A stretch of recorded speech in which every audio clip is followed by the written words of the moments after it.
उरामंदी माया त्याच्या काळ्या मेघावानी दाखविना कधी कुणा डोळ्यातल पाणी। जिजू जिजू संसाराचा गाडा हाकला ओठामंदी हासू जरी कनावाकला।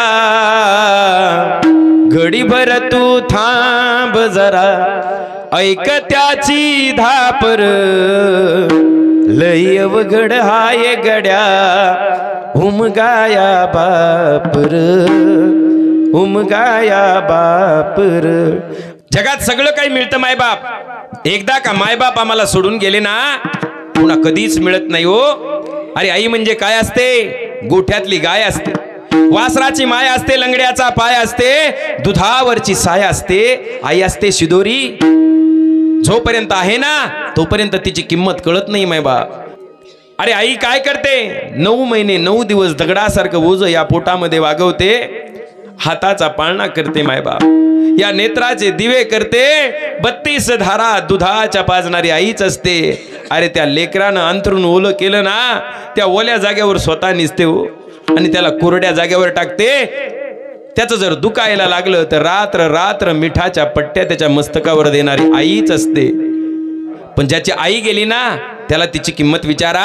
अरे ज्याला डोळा नाही त्याला विचारा डोळ्याची किंमत, ज्याला हात नाही त्याला विचारा हाताची किंमत, ज्याला पाय नाही त्याला विचारा पायाची किंमत, आणि ज्याला माय नाही त्याला विचारा मायेची किंमत।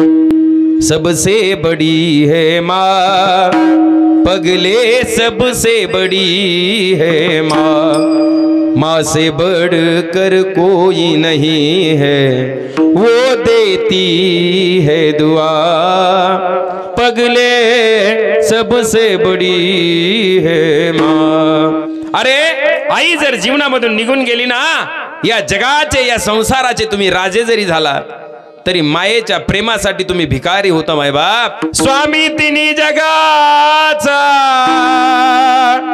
आई विना भिकारी,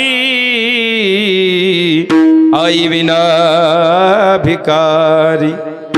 आई शिवाय पोर का आयुष्य होतं महाराज। अरे कौन सी है चीज जो यहाँ नहीं मिलती, सब कुछ मिलता है यहाँ बस माँ नहीं मिलती, बस माँ नहीं मिलती। एकदा का जीवनातून आई निघून गेली ना पुन्हा आई कधीच मिळत नाही। अरे ज्याची आई गेलेली आहे ना त्यालाच हे दुःख कळू शकेल महाराज। अरे बाप म्हणजे काय असतो? जो बाप रानात अनात उन्हावनात राबला, हाडाचे काढ केले, रात्रीचा दिवस केला, रक्ताचं पाणी केलं मायबाप, त्या बापाने स्वतःचे कपडे फाटले तर फाटलेल्या कपड्याची तमा नाही बाळगली। अरे धोतर फाटलं कमरेपर्यंत खोचून धोतर आयुष्य व्यतीत केलं, ज्या बापाची चप्पल तुटली तर सुतुळीने बांधून आयुष्य व्यतीत केलं। अरे स्वतःच्या बनेलीची चाळणी झाली मायबाप, त्याने स्वतःसाठी बनेल नाही घेतली, मुलासाठी ड्रेस घेतला, आपल्या ताईसाठी ड्रेस घेतला, बायकोसाठी साडी घेतली, उभ्या दिवाळीच्या सणात सुद्धा बाप फाटक्या कपड्यात राहिला हो, पण स्वतःसाठी नाही। अरे स्वतःच्या फाटक्या कपड्याची तमान बाळगता त्याने तुमच्या शाळेची फीस भरली मायबाप, तुम्हाला नोकरी लावली, काय पाप केलं त्याने? आज बापाची तुम्हाला आम्हाला किंमत नाही।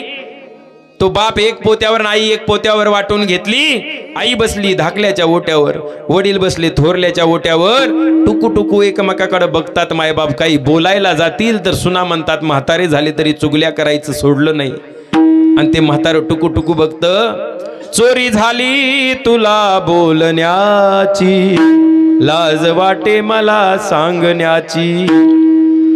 अरे हक्काची बायको आहे, लग्न करून आणलेली बायको आहे, बोलायचं स्वातंत्र्य नाही।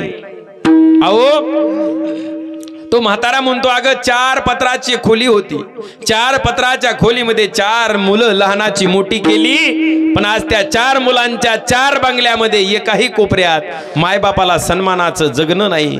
ही मोठी दुःखाची गोष्ट आहे मायबाप। त्या बापाची किंमत आम्हाला कधी कळेल? अरे आई आपल्याला 1 रुपयाची चॉकलेट आणायला ते पैसे देते म्हणून आई आमच्या आठवणीत राहते हो, पण उभं आयुष्य कुणाच्या समोर हात पसरायची माझ्या मुलावर वेळ येऊ नये। म्हणून गुंटा गुंटा वाढवून अख्खी स्टेट आमच्या नावची करून देणारा बाप, माझ्या मुलाला नोकरी लागावी म्हणून त्या साहेबांचे पाय धरून 25-25 लाख रुपये त्याच्या पायावर ठेवणारा बाप, याची मात्र आम्हाला किंमत नाही। अरे बाप आमच्यासाठी काय करतो? जो बाप स्वतः उपाशी राहिला पण तुमच्या मुखामध्ये त्याने चिमणीसारखा चारा भरवला, त्या बापाची आम्हाला किंमत नाही, त्या आईची आम्हाला किंमत नाही। बापाची जर किंमत ओळखून घ्यायची असेल ना, आम्हाला बापच व्हावं लागेल महाराज। बाप झाल्यानंतर मग बापाचं अंतकरण किती तुटतं लेकरासाठी। बाप करी जोडी लेकुराची ओढी, आपली कुरवंडी ओवाळून आपला देह बाप झिजवत असतो, तेव्हा तुमचा आमचा देह पोसत असतो। लक्षात घ्या, आई वडिलांचे उपकार विसरू नका, त्याच्यासारखं दुसरं पाप या जीवनामध्ये नाही। अरे बापाचं अंतकरण समजून घ्यायचंय ना, तर त्याच्या जागेवर जाऊन कधीतरी उभा राहावं लागेल। अरे कसं असतं त्याचं अंतकरण? ओरामंदी माया त्याच्या काळ्या मेघावानी, दाखविना कधी कुणा डोळ्यातल पाणी। जिजू जिजू संसाराचा गाडा हाकला, ओठामंदी हासू जरी कनावाकला। घडीभर तू थांब जरा, ऐक त्याची धापर, लय अवघड हाय गड्या उमगाया बापर, उमगाया बापर। बाप आम्हाला कळत नाही माय बाप, बाप कळतो कधी सांगू का?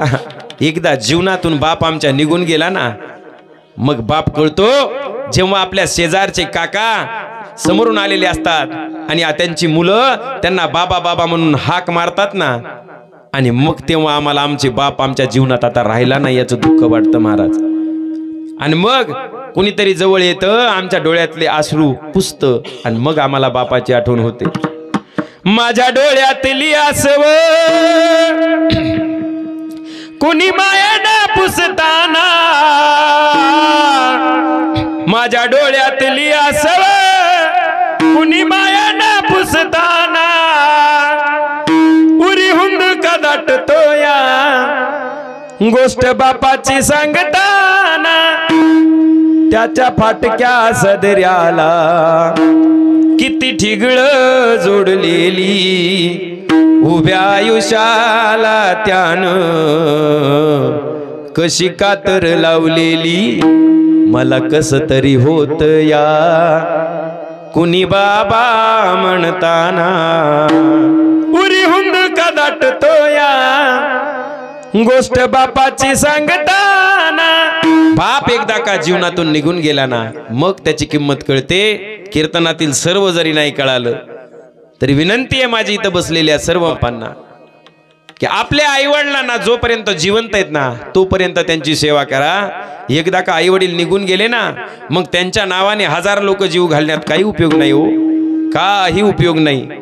म्हातार जिवंत होतं तर म्हातार तरसलं ताकाला, आणि मेल्यावर लाडू घातले लोकाला, काय भरतीये महाराज। विनंती आहे एवढं मात्र समजून घ्या।